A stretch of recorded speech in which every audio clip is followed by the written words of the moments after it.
Hello everyone, and welcome back to Let's Play Skyrim. Last time, we cleared out Pine Peak Cavern and made our way up the 7,000 steps. Today we're going to enter High Hrothgar to visit the Greybeards. A word of warning: if you have the Dragonborn expansion installed, completing the Way of the Voice, which we're about to do, coupled with being level 10, will start the Dragonborn expansion. It starts with a pretty hefty attack from some cultists. So just be aware that that attack is coming if you're at least level 10 and you complete the Way of the Voice. Anyway, here we are. Let's check out the entrance first. You'll notice we have to steal everything. I'll get to that after we talk to everyone. Here's Wulfgar. I'll pick their pockets first. Not that any of them have anything terribly valuable, but...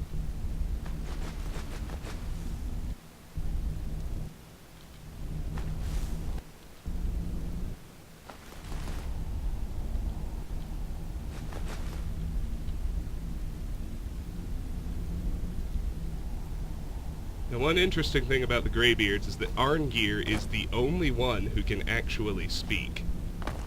Actually, while they're all sitting in here distracted, I think I'll loot the rest of the monastery, because it'll be easy. Let's head over to this end to start with, and let's clear out this hallway. Nothing here. Note 2 entrances into what appears to be a conference room. There are some books on this table. The Song of Pelennor V3 is one we haven't read. The Song of Pelennor Volume 3 on his enemy. Editor's note: volumes 1 through 6 are taken from the so-called Riemann manuscript located in the Imperial Library.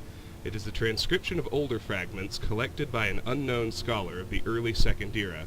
Beyond this, little is known of the original sources of these fragments, some of which appear to be from the same period, perhaps even from the same manuscript. But, as no scholarly consensus yet exists on dating these 6 fragments, no opinions will be offered here. Pelennor Whitestrake was the enemy of all elfkind that lived in Cyrod in those days. Mainly, though, he took it upon himself to slay the sorcerer kings of the Ayleids in prearranged open combats rather than at war. The fields of rebellion he left to the growing armies of the Paravania and his bull nephew. Pelennor called out Haramir of Copper and Tea into a duel at the Tor, and ate his neck veins while screaming praise to Riemann, a name that no one knew yet. Gordhar the Shaper's head was smashed upon the goat-faced altar of Ninindava, and in his wisdom Pelennor set a small plague spell to keep that evil from reforming by Welkind magic. Later that season, Pelennor slew Hadhul on the granite steps of Seatar, the Fire King's spears knowing their first refute. For a time, no weapon of the Ayleids could pierce his armor, which Pelennor admitted was unlike any crafted by men, but would say no more even when pressed. When Huna, whom Pelennor raised from grain slave to hoplite and loved well, took death from an arrowhead made from the beak of Stelethilel the singer, the Whitestrake went on his first madness. He wrought destruction from Narlame all the way to Seladil, and erased those lands from the maps of elves and men, and all things in them, and Perith was forced to make sacrifice to the gods to keep them from leaving the earth in their disgust. And then came the storming of White Gold, where the Ayleids had made pact with the Aurorans of Meridia, and summoned them and appointed the terrible and golden-hued half-elf Umaril the Unfeathered as their champion. And for the first time since his coming, it was Pelennor who was called out to battle by another, for Umaril had the blood of the Ada, and would never know death. And we have another new book, The Dragon War.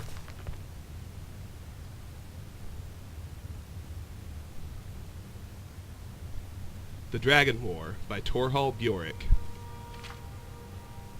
In the Merethic era, when Ysgramor first set foot on Tamriel, his people brought with them a faith that worshipped animal gods. Certain scholars believe these primitive people actually worshipped the divines as we know them, just in the form of these totem animals. They deified the hawk, wolf, snake, moth, owl, whale, bear, fox, and the dragon. Every now and then you can stumble across the broken stone totems in the farther reaches of Skyrim.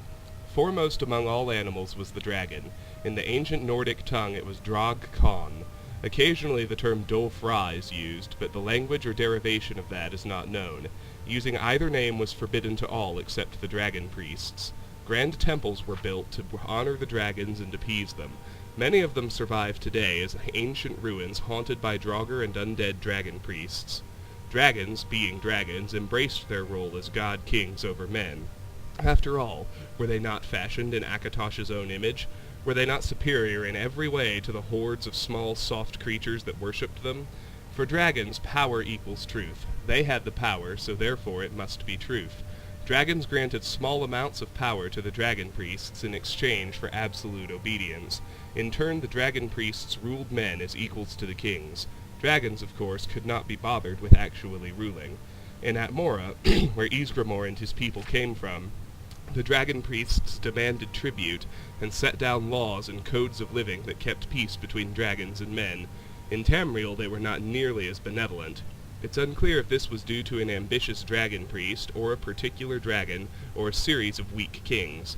Whatever the cause, the dragon priests began to rule with an iron fist, making virtual slaves of the rest of the population. When the populace rebelled, the dragon priests retaliated. When the dragon priests could not collect the tribute or control the masses, the dragon's response was swift and brutal. So it was the dragon war began. At first, men died by the thousands. The ancient texts reveal that a few dragons took the side of men. Why they did this is not known. The priests of the Nine Divines claim it was Akatosh himself that intervened. From these dragons, men learned magics to use against dragons.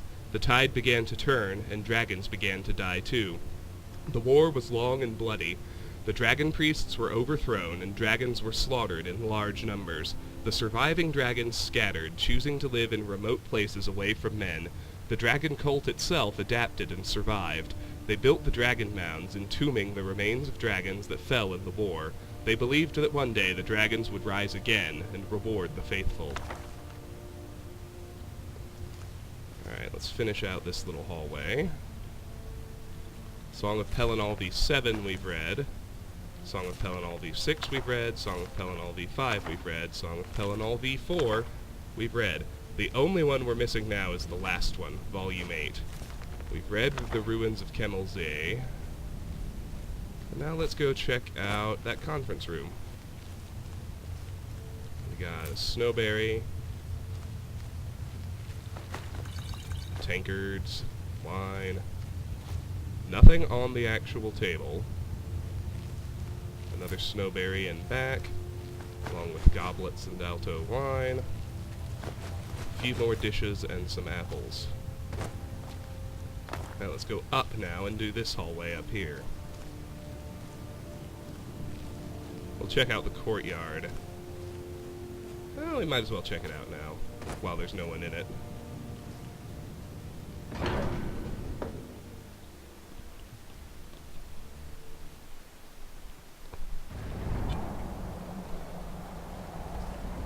We'll be out here again to actually learn some stuff. There are 3 exits from the monastery back here to the courtyard.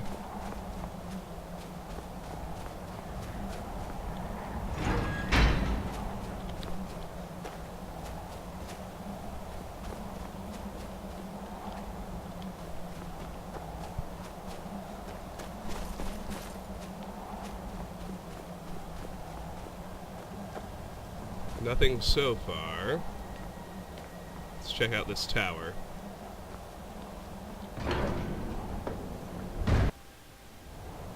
Just moves us up here to the top, where there's also nothing save a really nice view.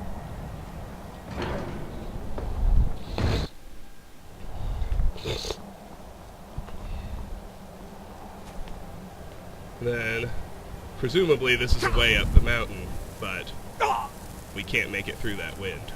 Not yet, anyway. So for now, let's just head back to the monastery.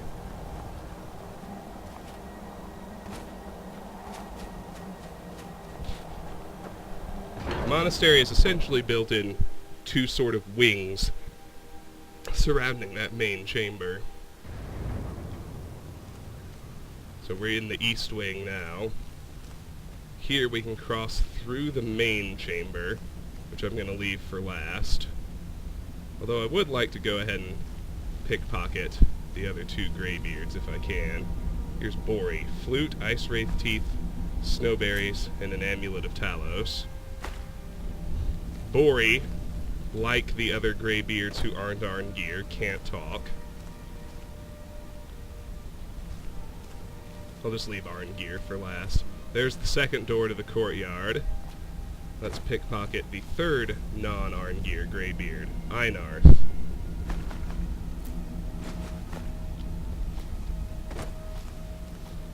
Run away! I'm not ready to talk to you yet, Arngeir. Alright. There, he's heading back.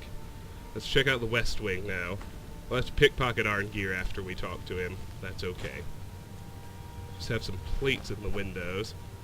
I actually better make sure I didn't miss anything like that in the East Wing. Aha, I did.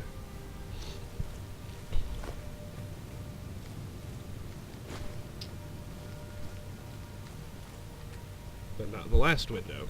Okay.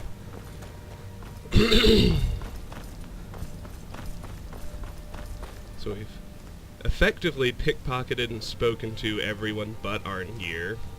Let's finish clearing out the actual monastery. There's another plate. There's another plate. There's another plate. There's the third door out to the courtyard.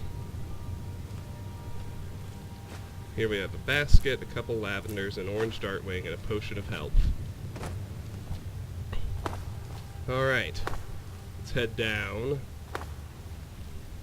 to this next level of the West Wing.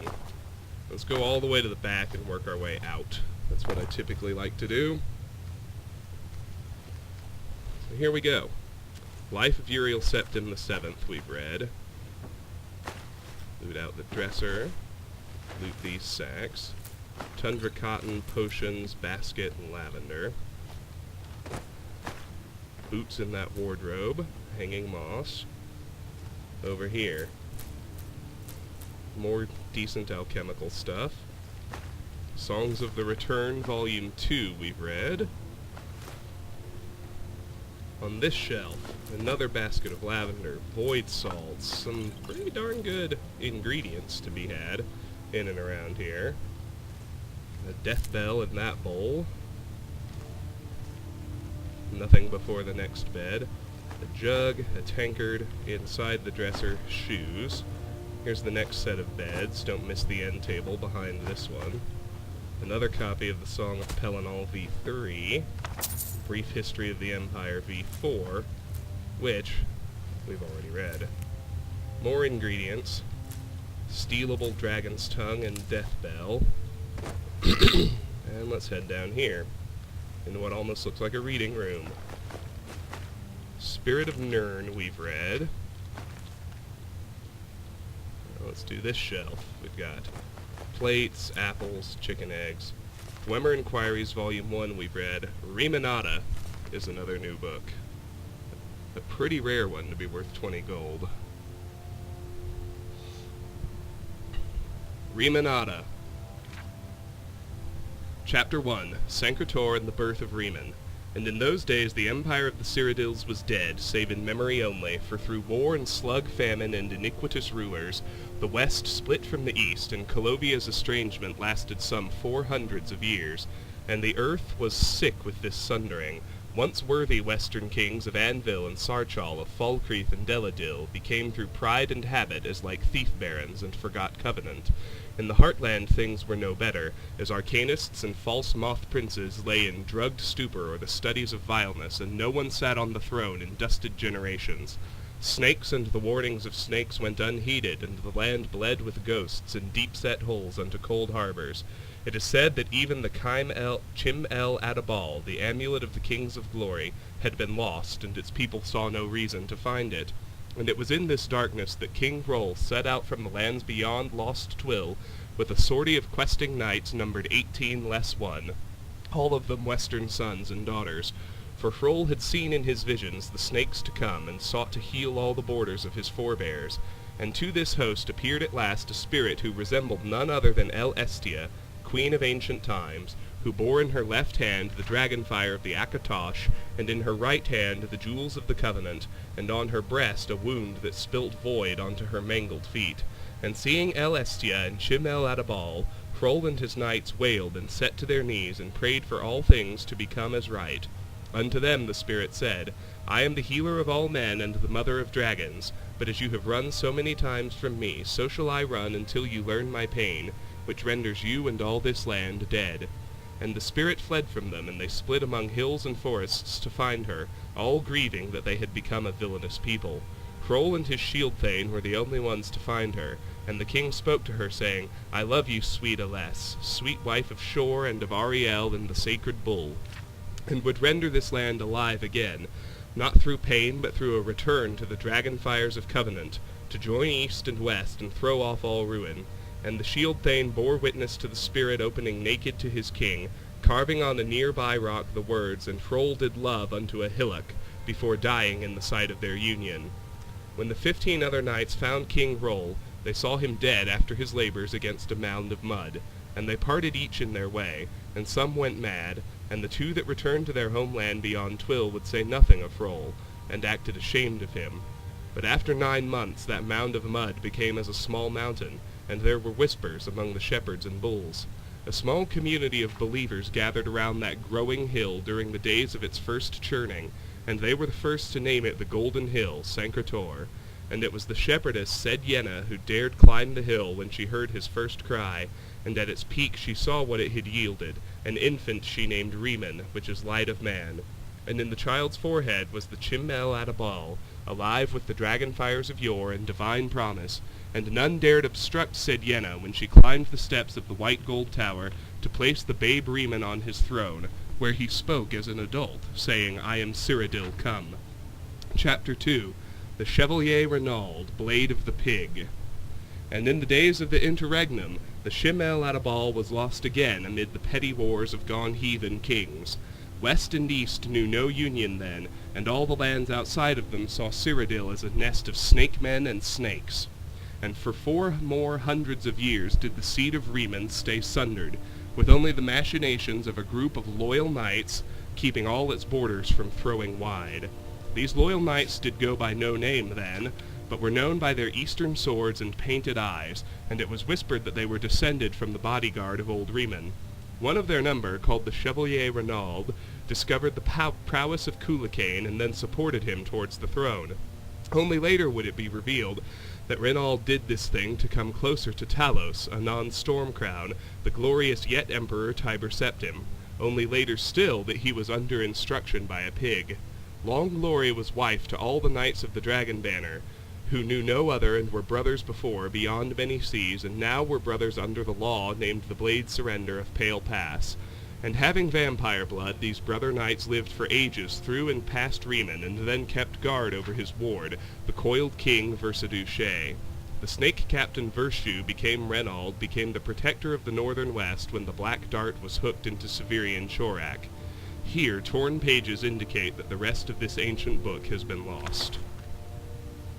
Alright, Dwemer Inquiries Volume 3 we've read, The Wisp Mother we've read, Dwemer Inquiries Volume 2 we've read, The Alduin Akatosh Dichotomy we have read, The Oblivion Crisis we have read.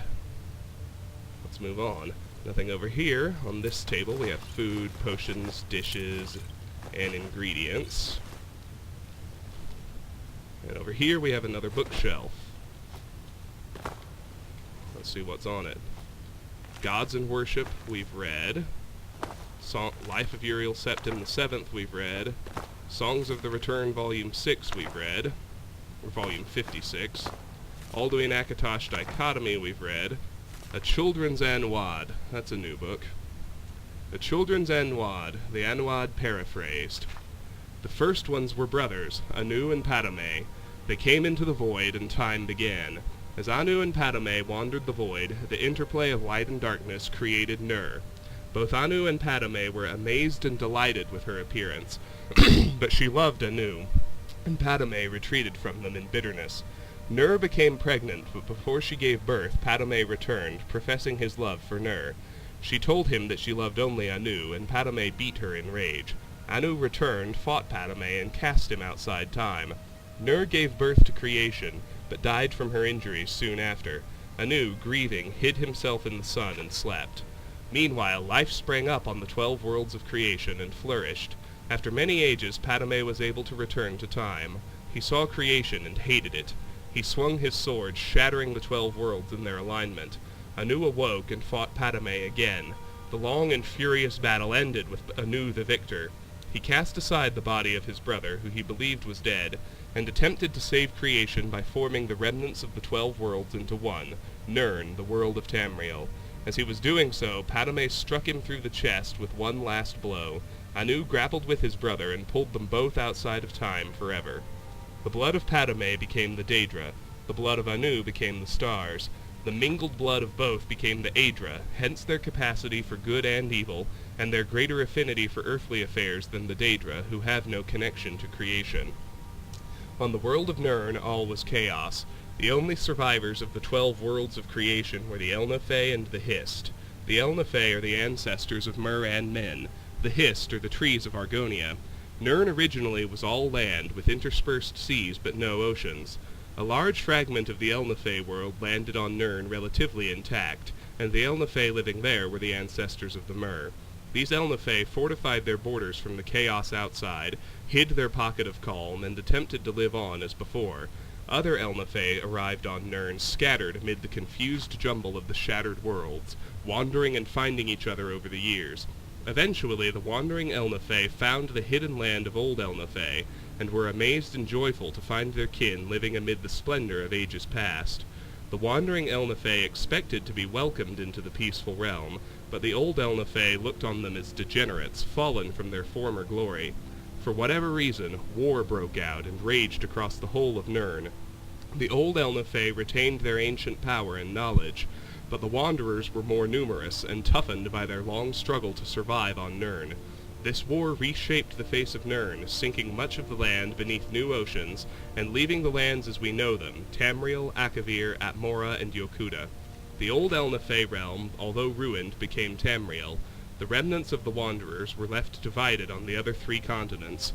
Over many years, the Elnathae of Tamriel became the Mer, elves, the Dwemer, the deep ones, sometimes called dwarves, the Chimer, the changed ones, who later became the Dunmer, the Dunmer, the dark or cursed ones, the dark elves, the Bosmer, the green or forest ones, the wood elves, and the Altmer, the elder or high ones, the high elves. On the other continents, the wandering Elnathae became the men, the Nords of Atmora, the Red Guards of Yokuda, and the Saeski of Akavir. The Hist were bystanders in the Elnathae war, but most of their realm was destroyed as the war passed over it. A small corner of it survived to become Black Marsh in Tamriel, but most of their realm was sunk beneath the sea. Eventually men returned to Tamriel. The Nords were the first, colonizing the northern coast of Tamriel before recorded history, led by the legendary Ysgramor. The 13th of his line, King Harold, was the first to appear in written history, and so the mythic era ended. There you go. Ingle and the Sea Ghosts we've read. The Hope of the Redoran we've read. Well, let's move on.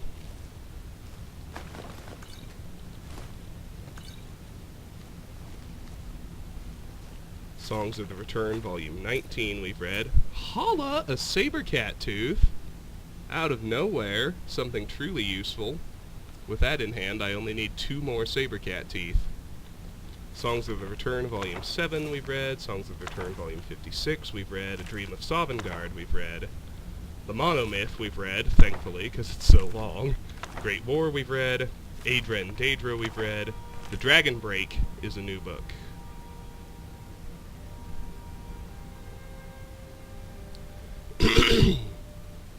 The Dragon Break Re-Examined by Faldrune. The late Third Era was a period of remarkable religious ferment and creativity. The upheavals of the reign of Uriel VII were only the outward signs of the historical forces that would eventually lead to the fall of the Septim dynasty. The so-called Dragon Break was first proposed at this time by a wide variety of cults and fringe sects across the empire, connected only by a common obsession with the events surrounding Tiber Septim's rise to power, the founding myth, if you will, of the Septim dynasty. The basis of the Dragon Break doctrine is now known to be a rather prosaic error in the timeline printed in the otherwise authoritative Encyclopedia Tamrielica, first published in 3rd Era 12, during the early years of Tiber Septim's reign.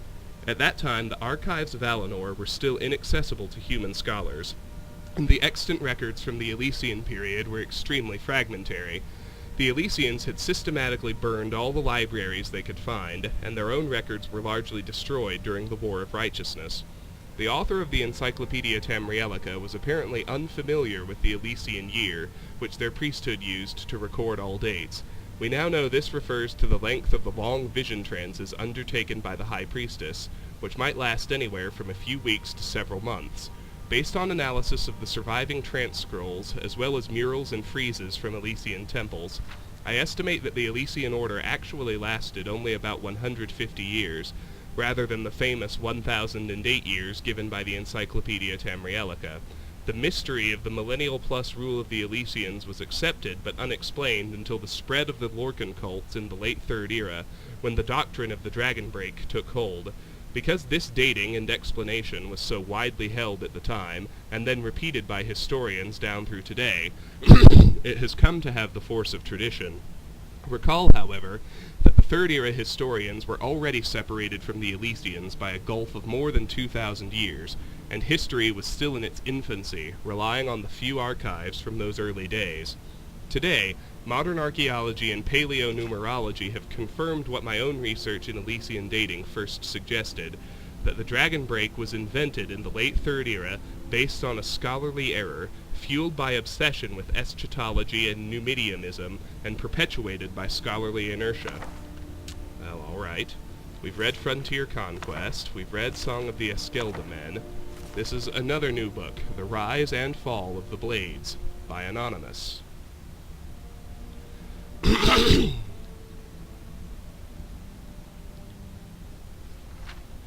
There are many that still remember the Blades. There are fewer that can pass down their stories, their origins, and their downfall. My father could. In his proudest moments he said to me, "You keep secrets like the Blades." The Blades were good at keeping secrets. They didn't write down much. They passed information carefully between their spies in every province to their elite members that protected the emperors. Even amongst their members, they kept much secret. Most associate the Blades with their ceremonial Akaviri armor and curved longswords. One can trace the Blades back to the fiercest warriors of Akavir, the Dragon Guard. It was there, just as they would do in Tamriel, that they protected rulers in their kingdom.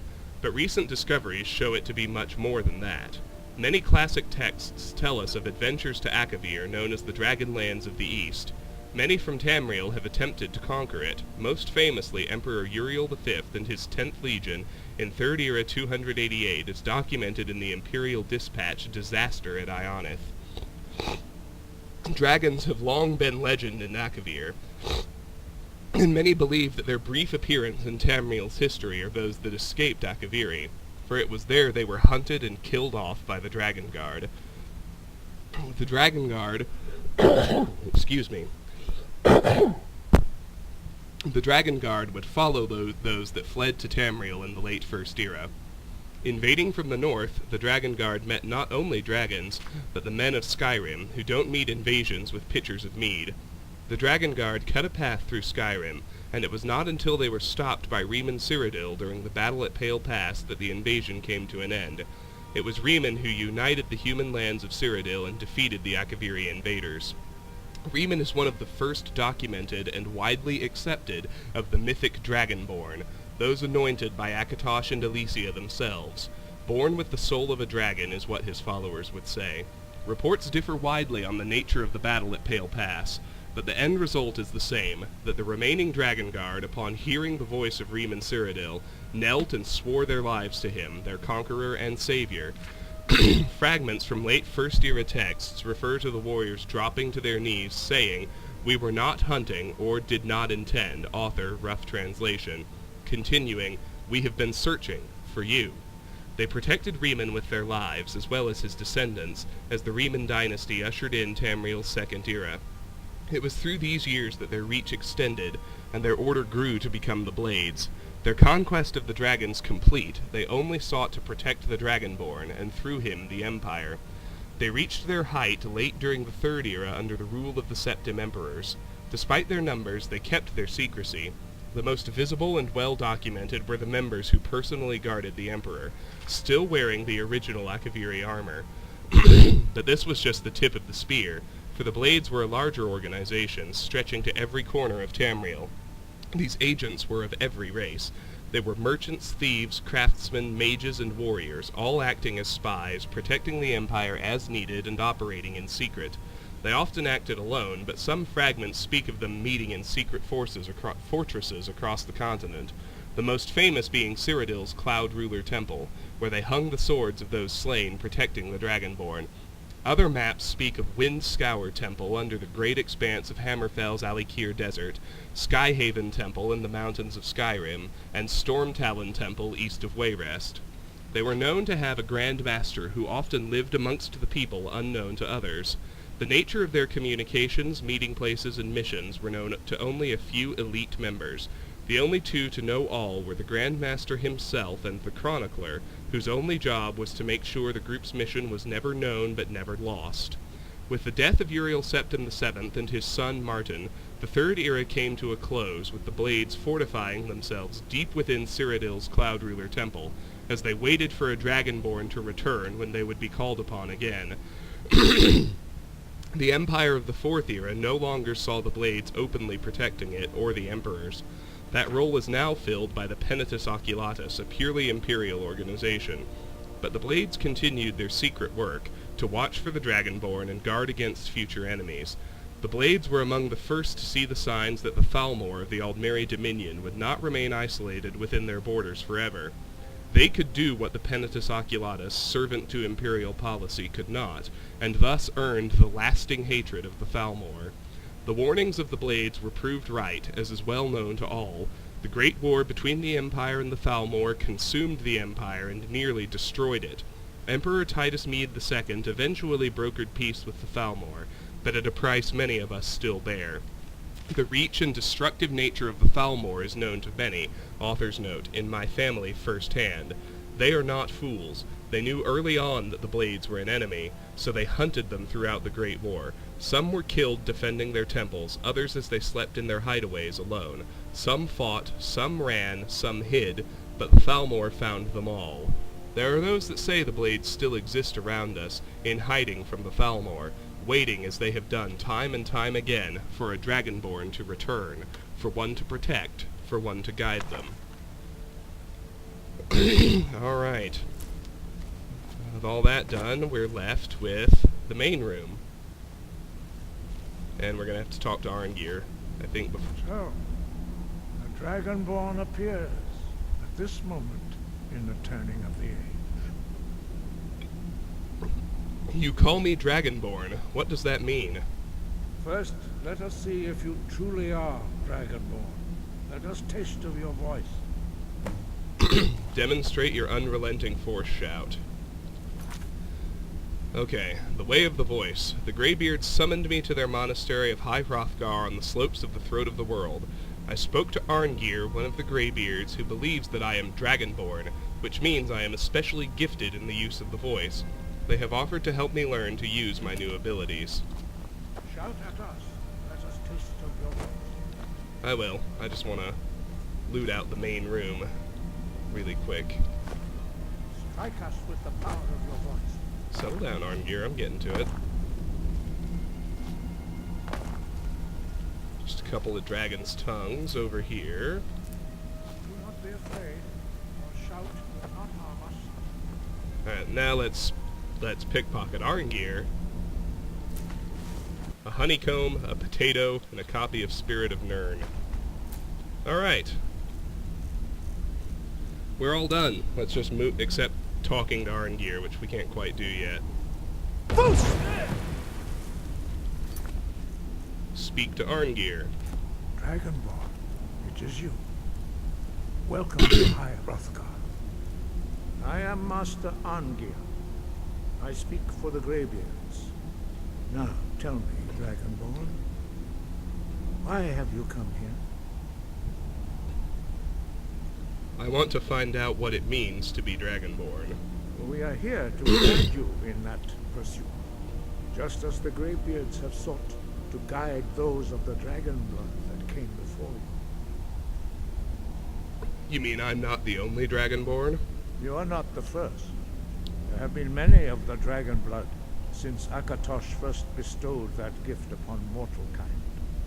Whether you are the only dragonborn of this age, that is not ours to know. You are the only one that has been revealed thus far. That is all I can say. Who are you? What is this place? We are the Greybeards, followers of the Way of the Voice. You stand in High Hrothgar, the slopes of Kinarith's sacred mountain. Here we commune with the voice of the sky and strive to achieve balance between our inner and outer selves. I'm answering your summons, Master. We are honored to welcome a dragonborn to High Hrothgar. We will do our best to teach you how to use your gift in fulfillment of your destiny. What is my destiny? That is for you to discover. We can show you the way, but not your destination. I'm ready to learn. You have shown that you are dragonborn. You have the inborn gift. But do you have the discipline and temperament to follow the path laid out for you? That remains to be seen. Without training, you have already taken the first steps towards projecting your voice into a thum, a shout. Now let us see if you are willing and able to learn. When you shout, you speak in the language of dragons. Thus, your dragon blood gives you an inborn ability to learn words of power. All shouts are made up of 3 words of power.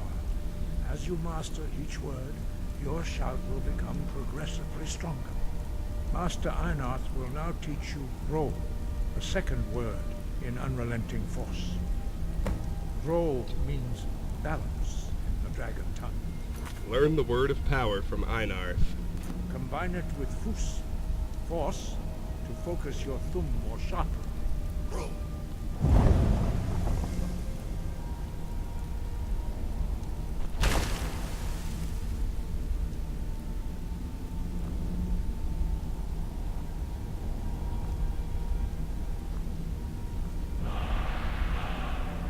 Word of power learned. Balance, unrelenting force. Now don't rush to burn a dragon soul to unlock it. You get these words for free. You learn a new word like a master. You truly do have the gift. But learning a word of power is only the first step. You must unlock its meaning through constant practice in order to use it in a shout. Well, that is how the rest of us learn shouts. As Dragonborn, you can absorb a slain dragon's life force and knowledge directly. As part of your initiation, Master Einarth will allow you to tap into his understanding of Rome.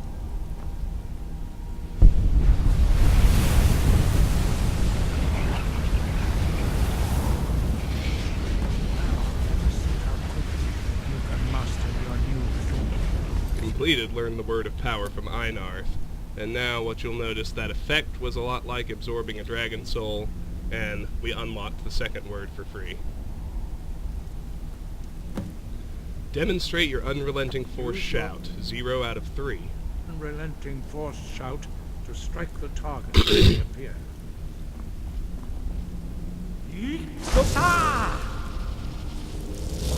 Force no!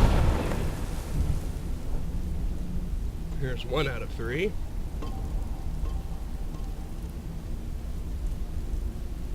Well done. Again.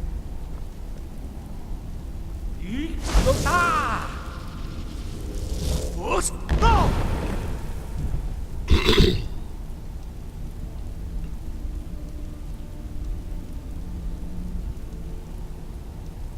You learn quickly. Once more.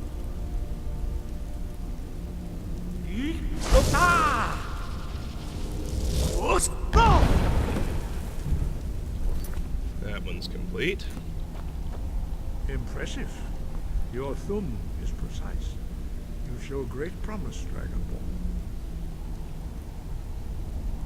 We will perform your next trial in the courtyard. Follow Master Bori. Learn the word of power from Bori.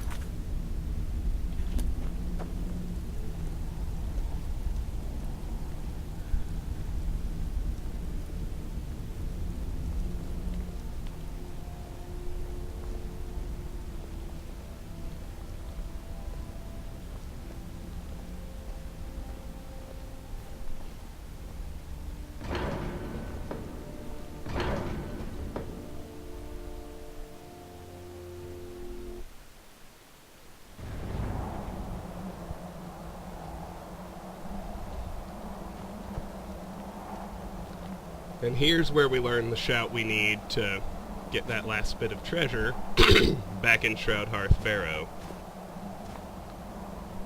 You will now see how you learn a completely new shout. Master Bori will teach you wood, which means whirlwind.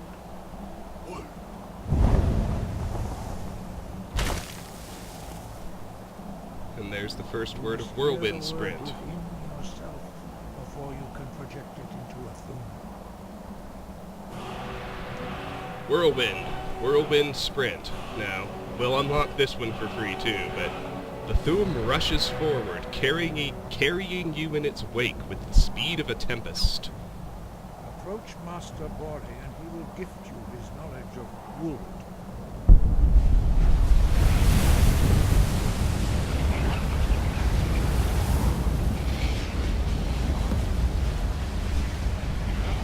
Completed. Next is demonstrate your whirlwind sprint You will shout. see how quickly you can master a new shout.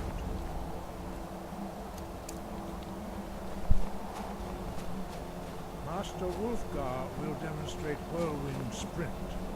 Then it will be your turn. Master Bori. X. Wood. Now, your turn. Stand next to me. Master Bori will open the gate. Use your whirlwind sprint to pass through before it closes.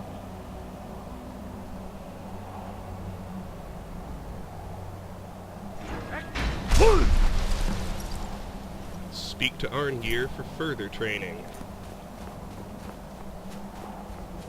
Your quick mastery of a new Thum is astonishing. I'd heard the stories of the abilities of Dragonborn, but to see it for myself... I thought it was this easy for everyone. No, indeed not. But beware that your skill does not outstrip your wisdom. You are now ready for your last trial. Retrieve the horn of Jürgen Windcaller, our founder, from his tomb in the ancient fane of Ustengrav. Remain true to the way of the voice. You will return. Way down on the main quest line, we have now completed the Way of the Voice. Started the Horn of Jürgen Windcaller. Retrieved the Horn of Jürgen Windcaller. Breath and focus. Now we can talk to Arngeir and get a lot done. After demonstrating... first completed Way of the Voice. The Greybeards summoned me to their monastery of High Hrothgar on the slopes of the Throat of the World. Their leader, Arngeir, recognized me as Dragonborn and taught me more about my new voice powers. After passing several tests, they sent me on one final trial, retrieving the legendary Horn of Jürgen Windcaller. The Horn of Jürgen Windcaller. After demonstrating my ability to learn words of power and to shout, the Greybeard Arngeir has sent me on a final trial, retrieving the Horn of Jürgen Windcaller from his tomb in Ustengrav, a burial mound in the marshes of Hjalmarch. We're going to leave the main quest for a very long time now. Breath and focus. But let's talk to Arngeir first. Sky, guard you. Get all his one-liners. Sky above, voice within. Wind, guide you. Sky above, voice within. Alright. Let's start at the bottom and work our way up. Who was Jürgen Windcaller? He was a great war leader of the ancient Nords, a master of the voice, or tongue. After the disaster at Red Mountain, where the Nord army was annihilated, he spent many years pondering the meaning of that terrible defeat.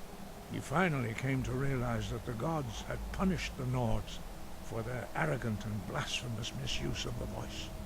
He was the first to understand that the voice should be used solely for the glory and worship of the gods, not the glory of men. Jürgen Windcaller's mastery of the voice eventually overcame all opposition, and the way of the voice was born. What is the way of the voice? The voice was a gift of the goddess Kinnereth at the dawn of time. She gave mortals the ability to speak as dragons do. Although this gift has often been misused, the only true use of the voice is for the worship and glory of the gods. True mastery of the voice can only be achieved when your inner spirit is in harmony with your outward actions. In the contemplation of the sky, Kinnereth's domain, and the practice of the voice, we strive to achieve this balance. I will try to follow the way of the voice. That is commendable. But remember, the dragon blood is itself a gift of Akatosh. Do not try to deny that gift. Your destiny requires you to use your voice. Why else would Akatosh have bestowed this power upon you? If you remember to use your voice in service to the purpose of Akatosh, you will remain true to the way. What is the way of the voice? The voice was a gift of the goddess Kinnereth at the dawn of time.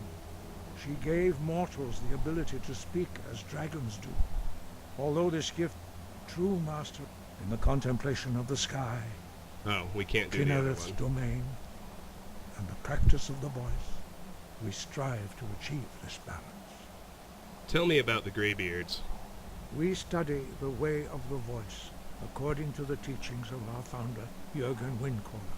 Very few are permitted to study with us here at High Hrothgar. But in your case, Dragonborn, it is a privilege to guide you towards mastery of your voice. There are only 4 of you? 5. Our leader, Paarthurnax, lives alone on the peak of the throat of the world. When your voice can open the path, you will know you are ready to speak to him. Tell me about the Greybeards.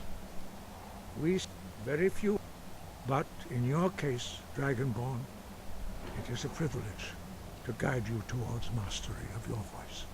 Why don't the others talk? Their voices are too powerful for anyone not trained in the way to withstand. Even a whisper could kill you. When can I meet your leader, Paarthurnax? As I said, you will know you are ready when your voice can open the path to him. Why are shouts in the dragon language? Dragons have always been able to shout. Language is intrinsic to their very being. There is no difference in the dragon tongue between debating and fighting. Shouting comes as naturally to a dragon as breathing or speaking. In mythic times, when mortal kind was in great need, the goddess Kinnereth granted us the ability to speak as dragons do. For most people, long years of training are required to learn even the simplest shout. But for you, the dragon speech is in your blood, and you learn it almost without effort. What does it mean to be dragonborn? Dragons have the inborn ability to learn and project their voice. Dragons also are able to absorb the power of their slain brethren. A few mortals are born with similar abilities. Whether a gift or a curse has been a matter of debate down through the centuries. What you have already learned in a few days took even the most gifted of us years to achieve. Some believe that Dragonborn are sent into the world by the gods at times of great need. We will speak more of that later, when you are ready. Why are the dragons returning? Does it have something to do with me? No doubt, the appearance of a Dragonborn at this time is not an accident. Your destiny is surely bound up with the return of the dragons. You should focus on honing your voice, and soon your path will be made clear. Surely there's more you can tell me.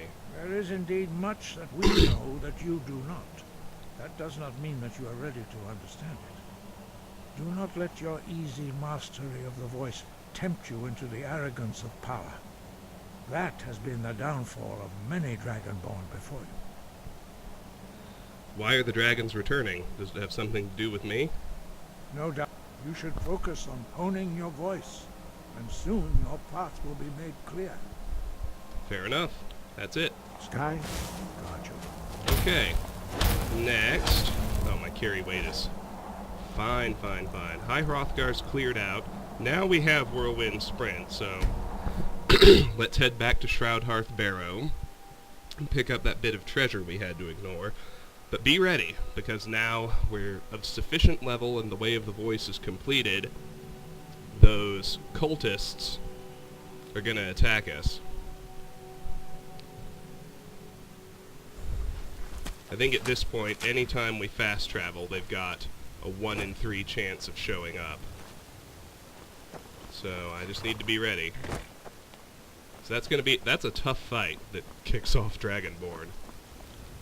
Let's head inside Shroudhearth. Cleared locations, like that actually get the cleared tag, take a full 30 in-game days to respawn. It hasn't been anywhere near that long. So we should still be just fine.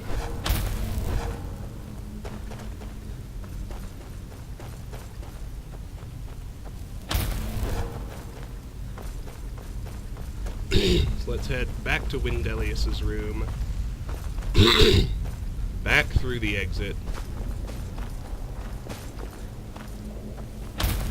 Back to Shroudhearth Depths.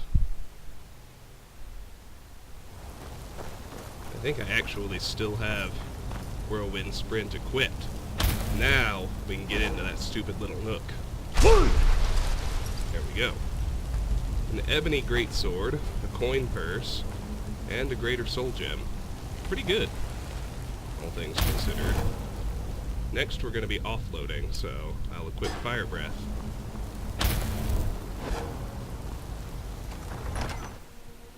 Now Shroudhearth Barrow is truly clear.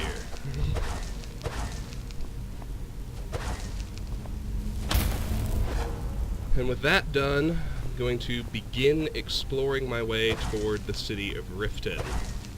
There will be some stops along the way, but we're going to get there pretty soon.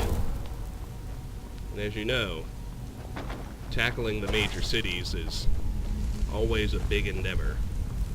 Whiterun took me, what, 8 videos? I think 8, and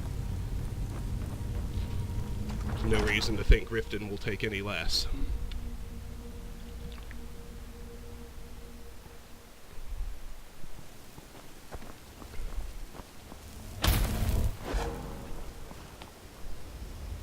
Now, we're carrying a lot of stolen stuff, and in addition to that, you might recall we actually did get a saber cat tooth, which I want to hold on to. So let's return to Lakeview Manor. And like I said, it's going to be a long time before I bother going to Ustengrav and progressing the main quest any further.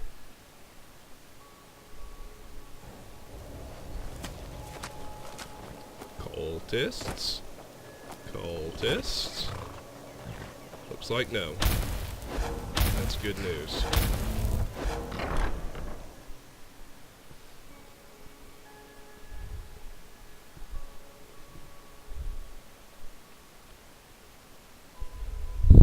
You lost?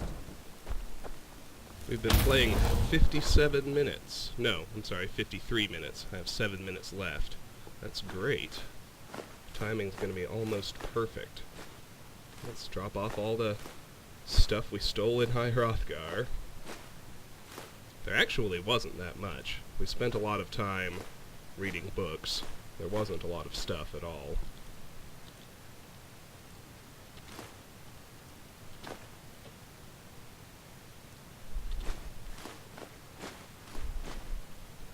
I don't know why I bother. Everything I'm carrying other than the soul gem and the ebony greatsword is stolen.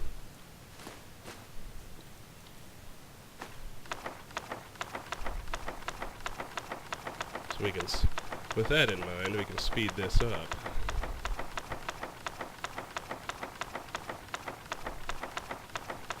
Let's keep holding on to treasure map 5. Everything but the saber-cat tooth goes in here.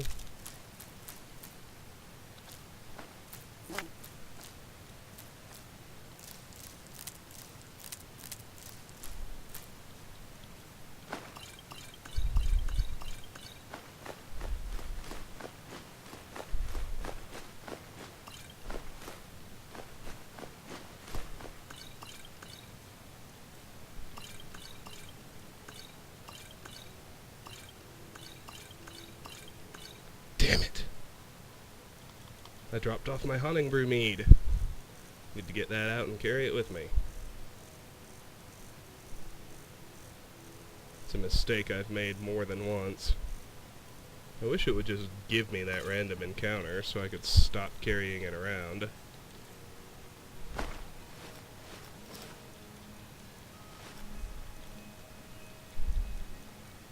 That ebony greatsword is legit, so... Papa, you're home. Could you give me an allowance? Sure, I like to hear all of her reactions. Let's try. No problem, here's 500 gold. You're the best. Thanks. Saber-cat tooth goes in here. You got that fire under control, right? Let's check her dresser. It's still empty. And we are out of here. 8 a.m. We can head straight to Falkreath, no problem. We do have to beware of cultists, though. They could attack us any time and kick off Dragonborn.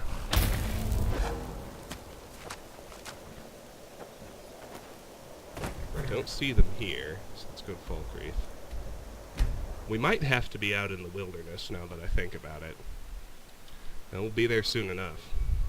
It's going to happen soon.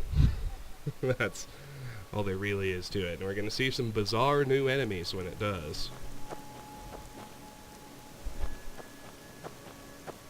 See, we got a dead dragon right there. But I don't see any cultists. So... oh, nope, there they are. I should wait 1 hour to get my magicka back, because... You there.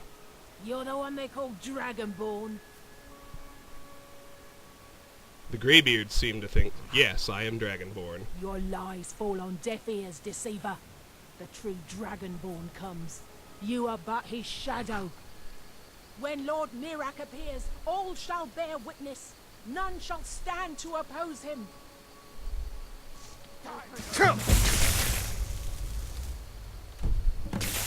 Started. Dragonborn. Alright, well, first we're gonna have to kill these guys.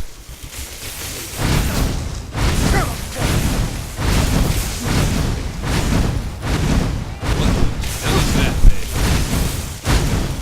thing? I don't know, but I do know that this isn't really working, so... Let's get a sword and shield and elemental fury going on. Okay, this isn't going to be as bad as I thought.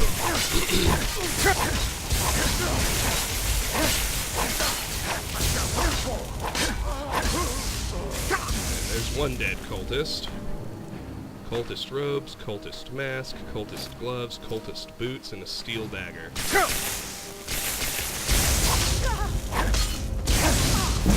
One-handed at 38.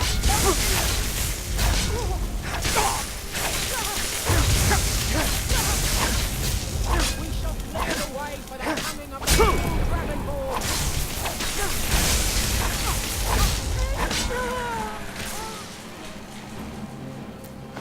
Cultists' orders.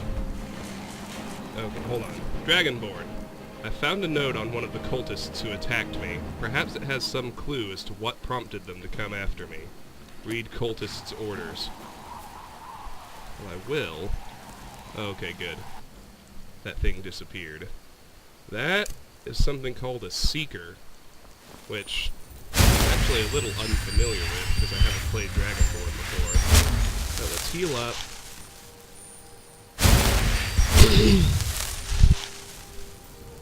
I can hop over to my book list and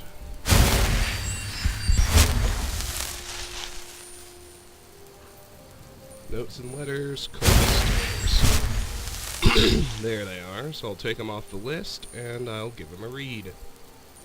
Let's see, let's get my usuals back. Fire Breath and Mage Light. And let's read those bad boys. Cultist's orders. Travel to Solstheim is our next objective. But, come on. Board the vessel Northern Maiden docked at Raven Rock. Take it to Windhelm, then begin your search.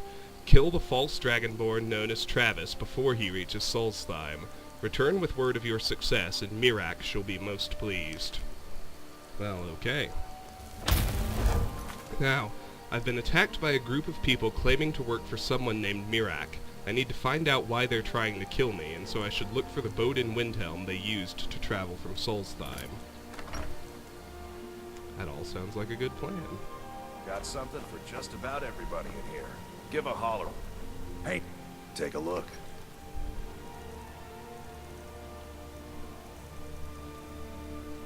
He can take the Greater Soul Gem, the Cultist's Orders, the Tundra Cotton, all of their gear.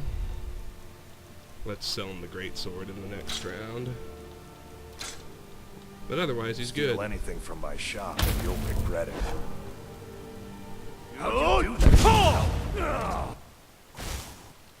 Well met. Oh, a bit of this and a bit of that. Alright, let's sell him the Ebony Great Sword and we will be done. Be seeing you, stranger.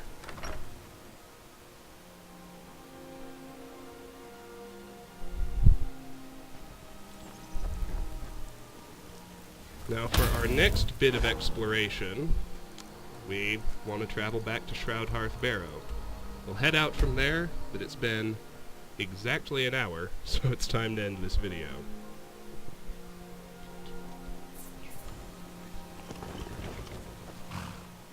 Let's stop spamming Mage Light again.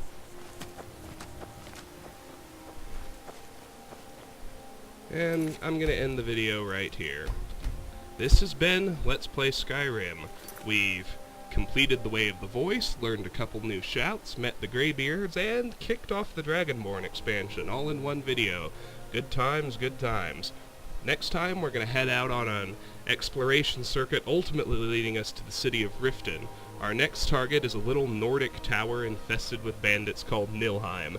Not a big deal at all, but completionism demands that we get it done. Until then, thank you very much for watching, and goodbye.